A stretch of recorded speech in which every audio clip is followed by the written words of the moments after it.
Good morning.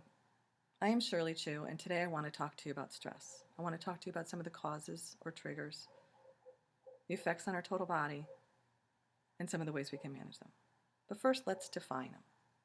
Stress is defined by Dr. John Goldberg of WebMD as the body's reaction to change that requires a mental, physical, or emotional adjustment or response. So I want to give you an example of a personal experience, a story that happened last year on Christmas Day. My husband, myself, my son, and my daughter boarded a flight to escape the stressors of the holidays. And when the pilot came across the intercom and said, "Prepare for landing," my daughter looked at me and eyes met, and she said, "Mom," in a very trembly voice, "I'm sorry." And I watched in horror as her eyes rolled up in her head. Her head fell back and her body went limp. She was experiencing stress that caused her to pass out. She anticipated an event that was going to happen and reacted in a way that she knew no other way to do because she didn't have the tools to help herself. So let's take a look at some of the ways that we can understand the stressors of the way we feel things. So stressors can be broken down into 3 different categories according to the College of St. Benedict at St. John's University. And the first one is external or environmental. And environmental, those are things that we can't change. We can't change the traffic, we can't change the weather, we can't change external noises. The second one would be relational.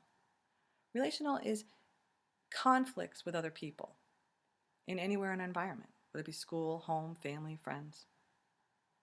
And the third way is internal, which we have more control over, because these are self-inflicted anxieties. We need to recognize that so that we don't put ourselves in that position. So what are the effects this have on us? Let's think about it. Again, 3 different ways. According to WebMD, it can be broken down into body, which is muscle tension.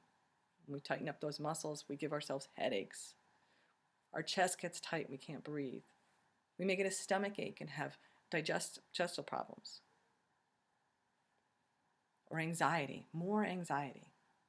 2, the second way is how it affects our emotion. How do we feel? Maybe sad, depressed, maybe angry, irritable. And the third way is it affects our behaviors. Maybe become socially withdrawn, have angry outbursts. We may cry. We may not sleep. We may lose our appetite or eat more. So now then let's take a look at what we can do about it. What do we need to do? How can we help ourselves? First, we need to think about breathing. You need to inhale through your nostrils, fill up your belly with air, and as you exhale through your lips, try to feel like your belly button's going to touch your backbone. That's known as deep belly breathing. Do a few of those. Another thing we can do is exercise. Exercise is known to trigger a chemical in the brain called endorphins that spread throughout the body to give you that feel-good effect, like a runner's high. Another thing you can do is self-talk. Remember the children's story of the little engine that could? He had such a negative approach in the very beginning. And of course, he was filling a self-fulfilling prophecy.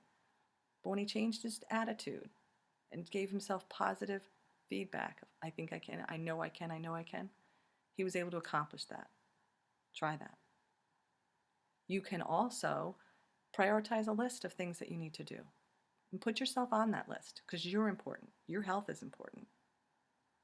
Break down a big task into smaller tasks. And give yourself enough time for you to do those tasks. Not based on somebody else, but for you. You can take a time out. Time out we think of as something we do, it's a bad thing for children.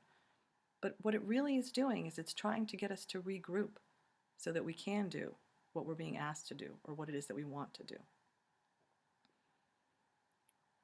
We can also relax, read a book, go for a walk, Rekindle with an old hobby that you had.